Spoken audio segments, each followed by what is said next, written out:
Jumpa lagi bersama saya Najah Suratuljana. Baik, pada video kali ini saya akan membahas tentang teori intertext. Teori intertext yang akan kita bahas yaitu pada novel Magic Hour. Sebelum pembahasan ini kita mulai, kalian jangan lupa untuk mendukung channel YouTube saya ini dengan cara mengklik like, subscribe, serta share video saya ini ke teman-teman kalian semua, dan jangan lupa tinggalkan jejak di kolom komentar.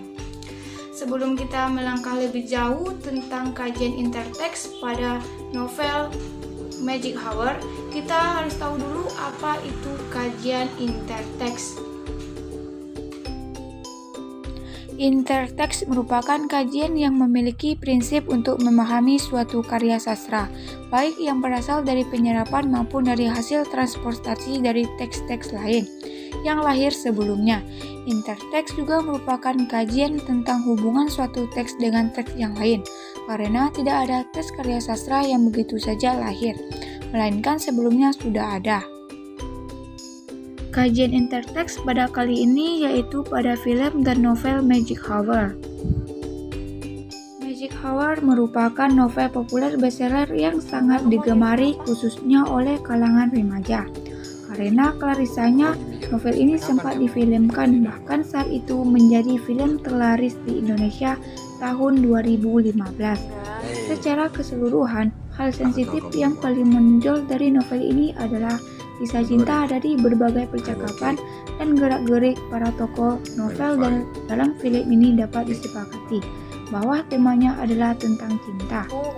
Film Magic Hour merupakan flash perkembangan karya sastra dari novel Magic Hour. Bila sebuah novel dijadikan sebuah film, maka akan timbul beberapa perubahan yang terjadi di antaranya alur cerita, penokohan, dan lain sebagainya. Perubahan yang terjadi bisa meliputi penciutan, penambahan, dan perubahan bervariasi. Dalam novel dan flashback ini terjadi beberapa pengurangan ataupun penambahan, tetapi sebagian besar dalam film ini diambil dari kisah novel tersebut. Jadi cuma beberapa yang mengalami pengurangan ataupun penambahan.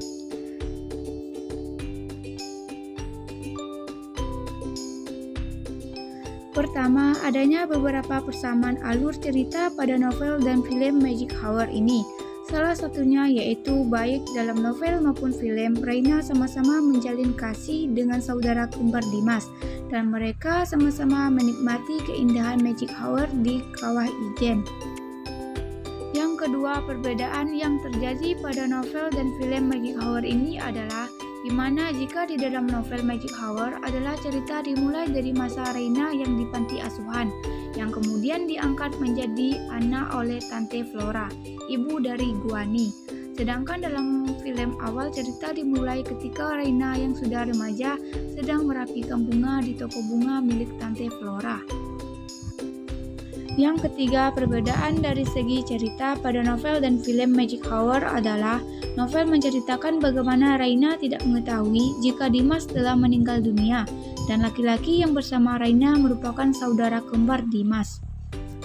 Yang kedua, latar tempat. Latar tempat ini dianggap sangat penting sehingga dapat menggambarkan cerita Magic Hour itu sendiri, yaitu dermaga dan Flora Floris, yaitu toko bunga kepunyaan Tante Flora. Pada dermaga digambarkan atau difilmkan dengan lainnya. Sang tokoh utama selalu mengunjungi dermaga. Di dermaga itulah kisah cinta Raina dan Dimas dimulai.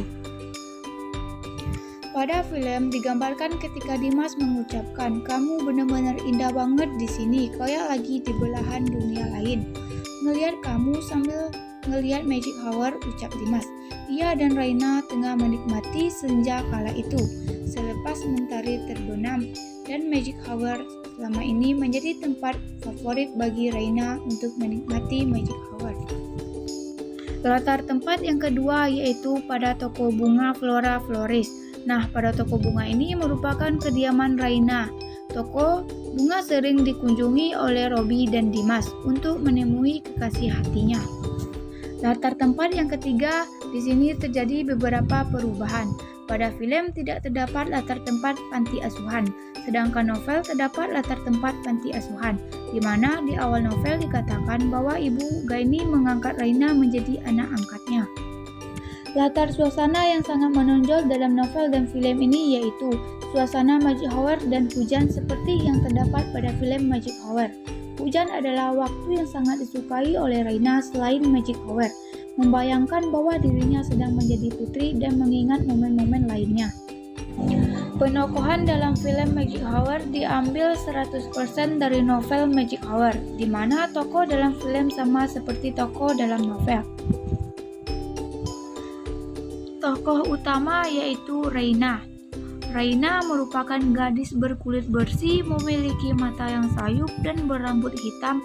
Karakternya yang cukup kuat karena konsisten dan sifat yang polos, periang, ramah, baik hati, suka mendengar musik.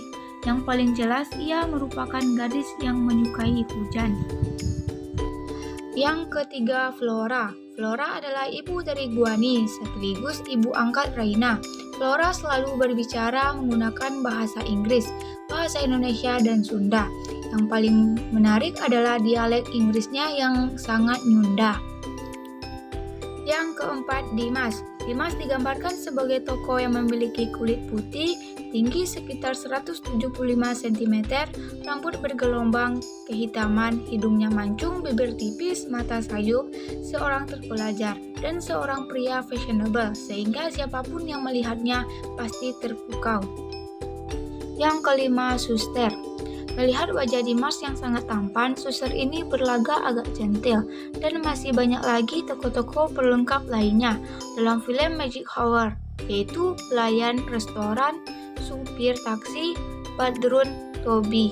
Nah, Toby juga termasuk tokoh yang penting yang digambarkan sebagai cowok yang keren, cuek, agak selegan, tampan, agak kaku.